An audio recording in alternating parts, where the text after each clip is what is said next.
Hello कि जैसा कि आपको मालूम है रोज़ हम एक वीडियो बनाते हैं NTA net paper second JRF और हिंदी पेपर सेकंड के लिए यूजीसी नेट और जेआरएफ दोनों में यूज़ होगा। हिंदी एमए हिंदी में भी के लिए भी उपयोगी होगा। तो आशा करती हूँ आप इसे सुनकर लाभ उठाएंगे।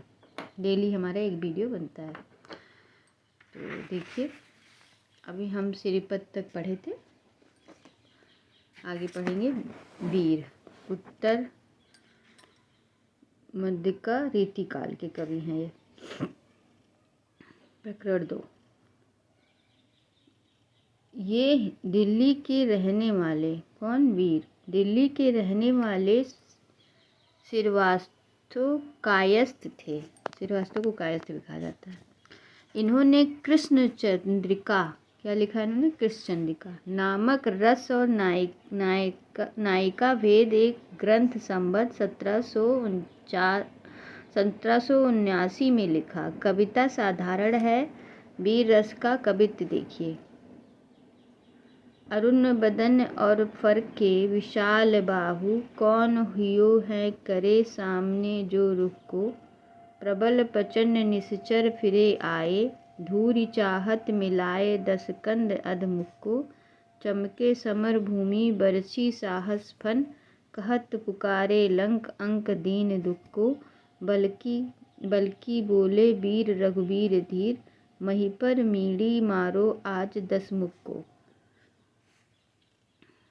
कृष्ण कवि देखिए, ये मथुरा के चौबे थे और बिहारी के पुत्र प्रसिद्ध हैं। इन्होंने बिहारी के आश्रय दाता महाराज जयसिंह के मंत्री राजा आयमल की आज्ञा से बिहारी सतसई की जो टीका की, उसमें महाराज के लिए वर्तमान कालीन क्रिया का प्रयोग किया और उनकी प्रशंसा भी की। अतः यह निश्चित है कि यह टीका जयसिंह के जीवन काल में ही बनी।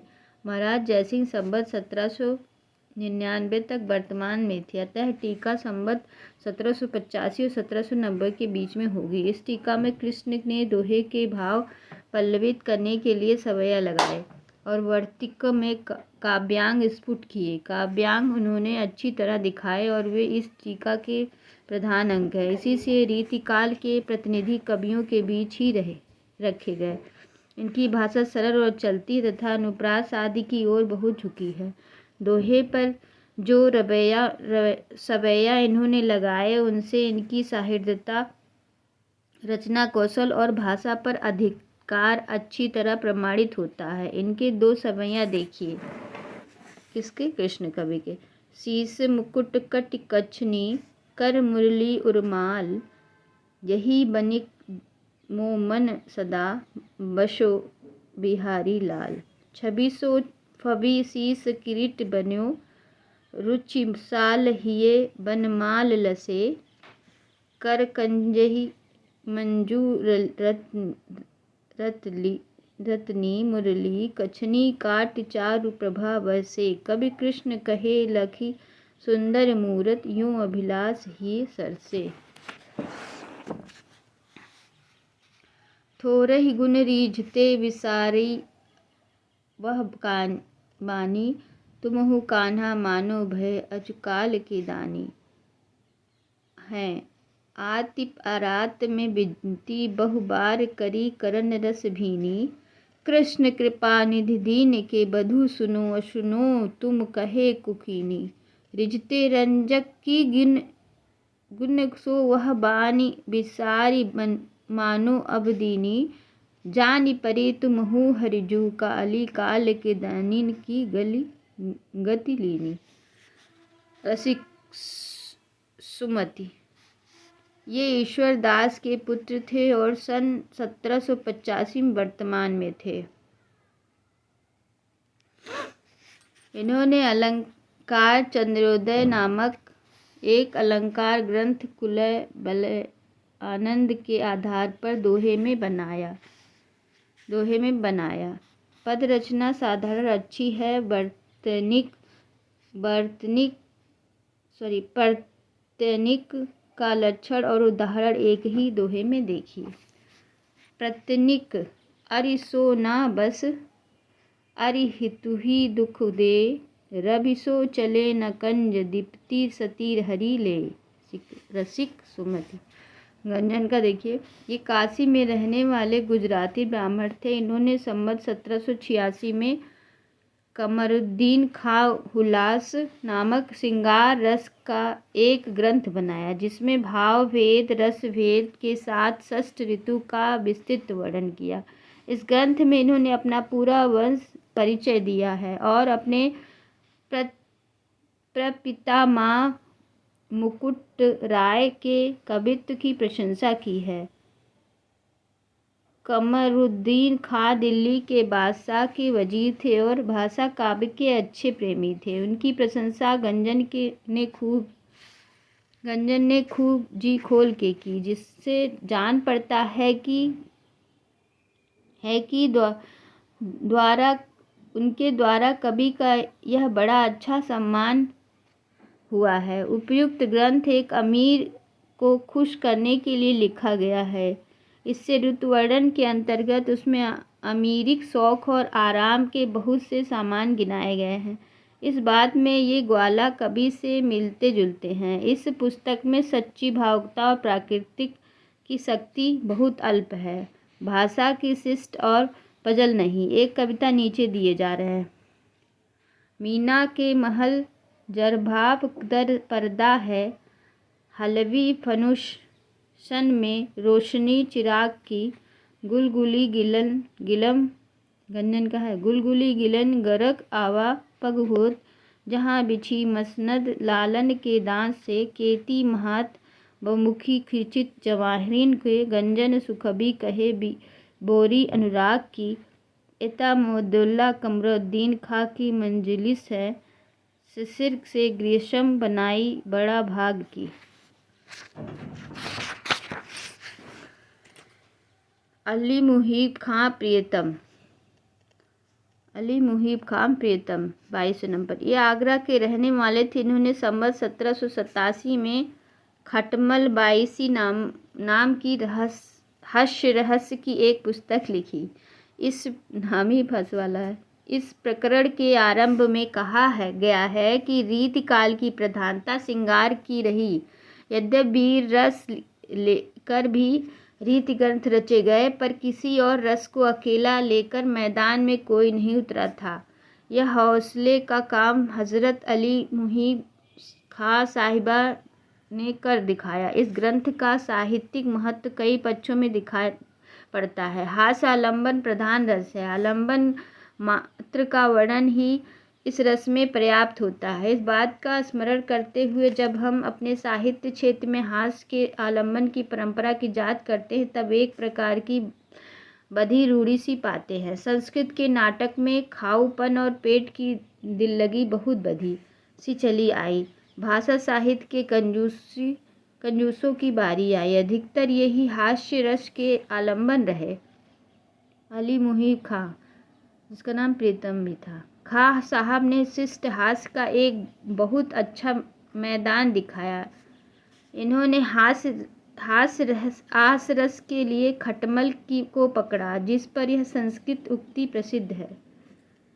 कंसा कमला कमले से ते, हर से ते हिमालय, क्षीर धोचा हरि से ते, माने मत कुंड संकाया। शूद्र और महान के अभेद की भावना उनके भीतर कहीं छिपी हुई थी। इस सब बातों के विचार से हम खां साहब या प्रीतम जी को एक उत्तम श्रेणी का पथ प्रदर्शन कवि मानते हैं। इनका और कोई ग्रंथ नहीं मिलता, ना सही इनकी खटमल बाईसी को बहुत काल तक इनका स्मरण बनाए रखने के लिए काफ़ी है। खटमल बाईसी के दो कवित्व देखिए। जगत के कारण करन जारो वेदन के, कमल में बसे वेद सुजान जान धीर के, पोषण अवनि दुख शोषण तिकोनन के, सागर में जाए सोए सेज सेज करके, मदन जरायो जो हसरे दृष्टि में सृष्टि, बसे हैं पहाड़ चेऊ भाजी अरबारी के, विधि हरिहर और इतने ना कोई देव, खाट पे ना सोए खटमल को डर के। बाघन पे गायो देख बनन में रहे छपी, चापन पे गायो ते पताल ठोर पाई के। गजन पे गायो धूल बरात है शीस पर, वेदन पे गायो काहू दरुना बताई हैं। सब हाराए हम हरि के निकट गए, हरि मोसो कही तेरी मति भूल छाई है। कोउ न उपाय भटकन जान डोले सुन, खाट के नगर खटमल की दुहारू है। दास भिखारी दास ये प्रतापगढ़ के अवध के पास टायोगा गांव के दास नाम था बिहार रहने वाले श्रीवास्तव कायस्थ थे। इन्होंने अपना वंश परिचय पूरा दिया। इनके पिता कृपा दास, पिता माँ भूरभानु, प्रतिमाह राय रामदास और वृद्ध प्रतिमाह राय नरोत्तम दास थे। दास जी के पुत्र अवधेश लाल और पौत्र गौरी शंकर थे। कौन थे? पौत्र गौरी शंकर। इनके अपुत्र मर जाने से वंश परंपरा खंडित हो गई। जिनके अपुत्र मर जाने से, ठीक है। तो ये भिखारी दास हैं, थोड़ा इम्पॉर्टेंट, इनको ध्यान से देखिए। ये प्रतापगढ़ अवध के टायोगा गांव के थे रहने वाले, श्रीवास्तव कायस्थ थे और इनके पिता कृपाल दास थे, पिता माँ भानुप्रिय थे और प्रतिमाह राय रामदरस मिश्र थे। रस सारांश संबत 1799, भिखारी दास। दर्पणप्रा पिंगल संबत 1790, काव्य निर्मल संबत 1803, श्रृंखला निर्णय संबत 1807, नाम प्रकाश कोश संबत 1795, विष्णु पुराण भाषा दोहे चौपाई, छंद प्रकाश शरदचंद्र शांतिका, अमर प्रकाश संस्कृत अमर कोश भाषा पद में। काव्य निर्णय में ये भिखारी दास का काव्य निर्णय भिखारी दास इम्पॉर्टेंट है। दास जी ने प्रतापगढ़ के सोमवंशी राजा पृथ्वी सिंह के भाई बाबू हिंदू पतीस को अपना आश्रय लिखा।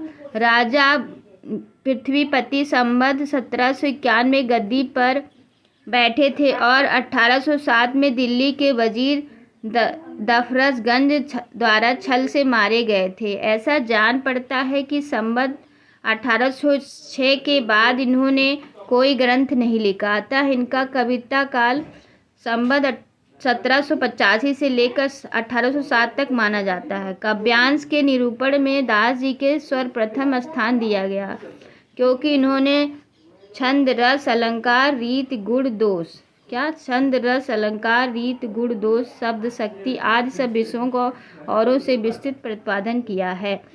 जैसा पहले कहा जा चुका है, श्रीपद से इन्होंने बहुत कुछ लिया। इनकी विषय प्रतिपादन शैली उत्तम है और आलोचनात्मक शक्ति भी इनमें कुछ पाई जाती है। जैसे हिंदी कार्यक्षेत्र में इन्हें परकिया के प्रेम प्रचुरता दिखाई पड़ी, जो रस की दृष्टि से रसभास की अंतर्गत आता है। बहुत से स्थानों पर तो राधा कृष्ण का नाम आने से देव काव्य का आरोप हो जाता है और दोष का कुछ परिहार हो जाता है, पर सर्वथा ऐसा नहीं होता। इससे दास जी के स्वकीय का लक्षण ही कुछ अधिक व्यापक करना चाहा और कहा। परकिया का मतलब है वो स्त्री जो अपने पति के साथ साथ दूसरों से प्रेम किया, और स्वकीय जो सिर्फ अपने पति से प्रेम करे, ठीक है। तो इन्हें परकिया के प्रेम के प्रचुरता दिखाई पड़ती है, जो रस के दृश्य रसाभास के अंतर्गत आता है। बहुत से स्थानों पर राधा कृष्ण का नाम आने से देव काव्य का आरोप हो जाता है और दोष का कुछ परिहास हो जाता है, पर सर्वथा ऐसा नहीं होता।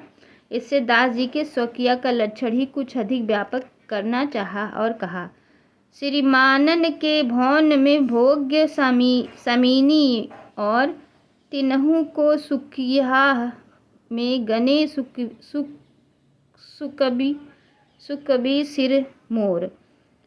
पर यह कोई बड़े महत्व उद्भावना नहीं कही जा सकती। जो लोग दास जी के 10 और भावों के नाम लेने पर चौंके हैं, उन्हें जानना चाहिए कि साहित्य दर्पण में नायिकाओं के स्वभावज अलंकार 18 कहे गए हैं। लीला, विलास, विलक्षित, वियोग,